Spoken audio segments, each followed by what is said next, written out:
Hello, welcome to Hope and Healing. My name is Monica, and today we will talk about the habit of seeking external validation. For better understanding, I have divided this video in 4 segments. Firstly, you will get to know the general idea about the behavior of seeking validation in our day-to-day life. In the second segment, we will discuss about the red flags to look for. In the third segment, we will take a look on the reasons behind this tendency to seek validation. And lastly, I am going to give you some of the methods for how to stop seeking external validation. Seeking external validation is a common behavior of humans. Be it the likes on a social media post or recognition for a job well done. Everybody loves to get some sort of pat on the back to boost their confidence. Who doesn't want that extra bit of motivation? But it becomes problematic when instead of just getting extra bit of motivation, this need for validation becomes the sole reason for our decision and choices in life. That is the time when this behavior turns into a toxic and self-sabotaging habit. And without even realizing, you begin to lose your individuality and turn into a people pleaser. Specifically look for these red flags in your daily life. Is it difficult for you to say no just because you are scared of being tagged as a bad person? Do you often compromise on your opinions and dreams just to fit in among a group of people? Does the motive behind your decisions and action is only to live up to someone's expectation? Now, since you know some of the signs about the habit of seeking validation, let's talk about the next segment of the video, where these patterns and behaviors come from. 1.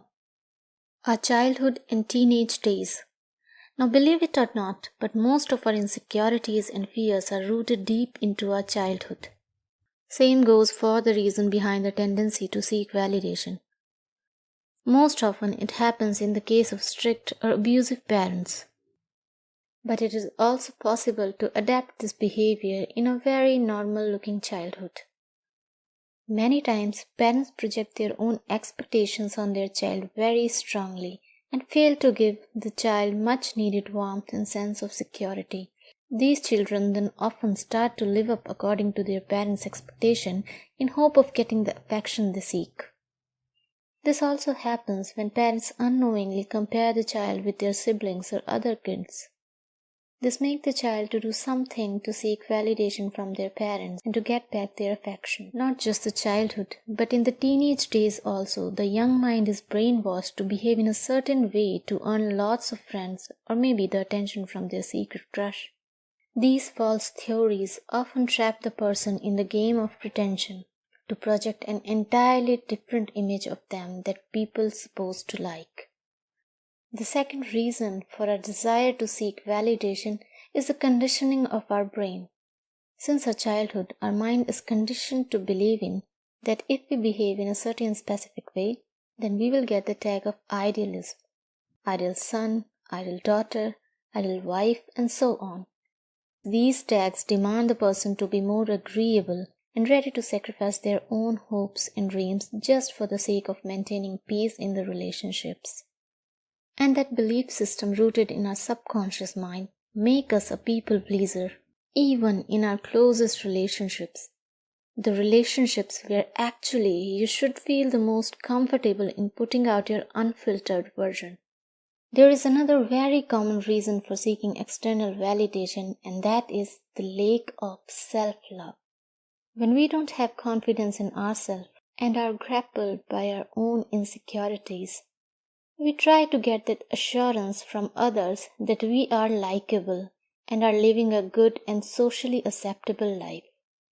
In these cases, people entirely lose the idea of self and self-satisfaction and start living a life that justifies the standards set by their social circle.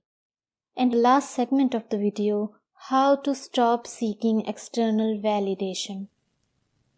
Now, since you know the reasons of this behavior, I want you to analyze your own life. Analyze your life in terms of those reasons and to find out which one applies to you. If the reason is related to your childhood, then reconnect with your inner child. Trace back the memories of your childhood and try to locate those moments when you were trying so badly to get approval from someone around you. They may be your parents, your teachers. One more thing that you can do to stop seeking validation is to be more aware of your individuality. Learn to differentiate the motive behind your actions. Whenever you make a decision, try to understand, is that decision is based on what you want, or is it just to please someone around you? If you are trying to achieve a certain goal or milestone in your life, then notice, is it purely for your sake, or you are only trying to prove something to someone who didn't believe in you? Fourth, be comfortable with saying no and let your disagreements known. It is totally fine. You don't have to be agreeable all the time. The people who are meant to stay in your life will always understand and are not going to leave you just because you said no for something. And those who doesn't understand, well, it's not you, it's them. Fifth, learn to love yourself and be confident. All the love and attention that you are trying to find outside, try to find it within you. If you want to know about the daily practices to learn self-love, then click the link in the description box. Thank you for watching. If you like this video, then do consider hitting the subscribe button. Thank you.